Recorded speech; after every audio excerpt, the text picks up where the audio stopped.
দিন কেমন জানি খুব তাড়াতাড়ি কেটে যায়, তাই না?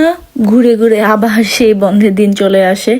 তো আমি আমার বাচ্চারা অপেক্ষায় থাকি কবে শনি রবিবার আসবে। ওই দিন যেহেতু আমাদের তিনজনেরই বন্ধ থাকে, তো সকালে একটু বেশি ঘুমানো যায়। তাছাড়া দেখা যাচ্ছে যে সকাল 7টায় আমাদের উঠতে হয়, তো ওই দুইটা দিন আমরা একটু বেশি ঘুমাই। তো সকালবেলা উঠে আমি একটু পরোটা বানিয়ে নিচ্ছিলাম। তো যেহেতু ওরা দুজনই বাসায় ছিল, তো ভাবলাম যে একটু পরোটা করি। আর সাজেল খাবে হচ্ছে মাংস দিয়ে, আর আমি আর আজান খাবো হচ্ছে বট দিয়ে। আর এইদিকে চা বসিয়ে দিয়েছি। এখন না রেগুলার চাটাও খাওয়া হয় না, ওই সপ্তাহে 2 দিন শনি রবিবার যেহেতু বাসায় থাকি।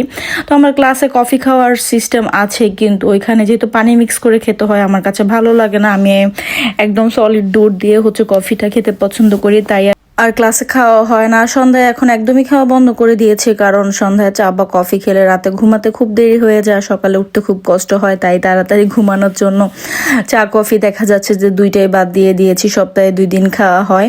তো এই তো সকালে নাস্তা করে আগে আমি আজানের মাথায় একটু তেল দিয়ে দিয়েছিলাম, কারণ ওকে আজকে শ্যাম্পু করাবো। তাই ভাবলাম যে যেহেতু চুলগুলো একটু বড়, তাহলে একটু তেল দিয়ে দিই। আর পাশাপাশি তাকে নাস্তা করিয়ে দেন হচ্ছে আমি রান্নার দিকে চলে গেলাম। তো গতকালকে কিছু রান্না করেছিলাম, সেগুলো ফ্রিজে আছে, তাই আজকে একদমই কিছু রান্না করব না। তো এখানে একটু রুই মাছের মাথা নিয়েছি, সেটাকে ভুনা করব। আর ওইদিকে আমি নামিয়ে নিয়েছিলাম বেগুন, সেটাকে একটু ভেজে নিব। আর ভাত অল্প করে রান্না করে নেব, কারণ ফ্রিজে রান্না করাই আছে। তো এদিকে আমি বেগুনগুলিকে মেখে নিয়েছিলাম। তো রান্না একদমই কম ছিল। সাজালের জন্য মুরগির মাংস ফ্রিজে রান্না করা ছিল, সালমনের মাছ রান্না করেছিলাম, সেটা ক্লিপ আপনাদের সাথে শেয়ার করা হয়নি, সেটাও ফ্রিজে আছে। ডাল আছে, ভর্তা আছে, একটু গুঁড়া মাছ আছে। তাই আর মানে একদম অল্প করে হচ্ছে এই মাথাটা রান্না করলাম। আর ওইগুলি খেয়ে শেষ করব, কারণ ফ্রিজে থেকে গেলে দেখা যাবে যে থেকে যাবে, পরে ফেলে দিতে হবে। আর খাবার মানে ফেলে দেওয়াটা আমার একদমই পছন্দ না, তাই আমি চেষ্টা করি যে যখন শেষ হয় দেন হচ্ছে রান্না করতে। তো এদিকে আমি বেগুনগুলিও ভেজে নিচ্ছিলাম। আর এই মাছের মাথাটা আমার কাছে খুবই ভালো লাগে খেতে, মানে যেভাবেই রান্না করি না কেন। তো মনে চায় যে পুঁই শাক দিয়ে রান্না করতে, কারণ পুঁই শাক তো আর এদিকে পাবো না। আর পালং শাকটা আমার কাছে তেমন একদমই পছন্দ না, তাই আর পালং শাকটা আনি না। এদিকে পালং শাকটা পাওয়া যায়, আর এই দেশি কিছু শাক পাওয়া যায়, কিন্তু কখনো মানে খাইনি, তাই আর আনাও হয় না। তো এই তো আমি বেগুনগুলিকে ভেজে তুলে নিয়েছি। আর এদিকে মাছটার মধ্যে একটু পানি দিয়ে দিয়েছিলাম, লাস্টে এর মধ্যে ভাজা জিরার গুঁড়া আর হচ্ছে ধনেপাতা দিয়ে দিব।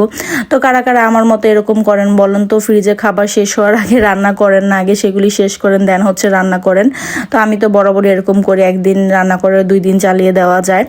এটা আমার কাছে খুব সুবিধাই মনে হয়। আর যখন ক্লাসে থাকি তখন তো আরও বেশি ভালো হয় একদিন পর পর রান্না করতে। তো যাই হোক, আজকে ছোট একটা ভিডিও, আশা করি আপনাদের ভালো লাগবে। যদি ভালো লেগে থাকে তাহলে অবশ্যই লাইক দিবেন। আর ভিডিও সম্পর্কে কোনো মন্তব্য থাকলে অবশ্যই আমাকে কমেন্ট করে জানাতে পারেন। ফেসবুক থেকে দেখে থাকলে অবশ্যই ফেসবুক পেজটিকে ফলো করে দিবেন। আর ইউটিউব থেকে দেখে থাকলে অবশ্যই ইউটিউব চ্যানেলটিকে সাবস্ক্রাইব করে দিবেন। ভিডিওটি দেখতে দেখতে ভালো লেগে গেলে প্লিজ ভিডিওটিকে শেয়ার করে দিতে পারেন। আল্লাহ হাফেজ।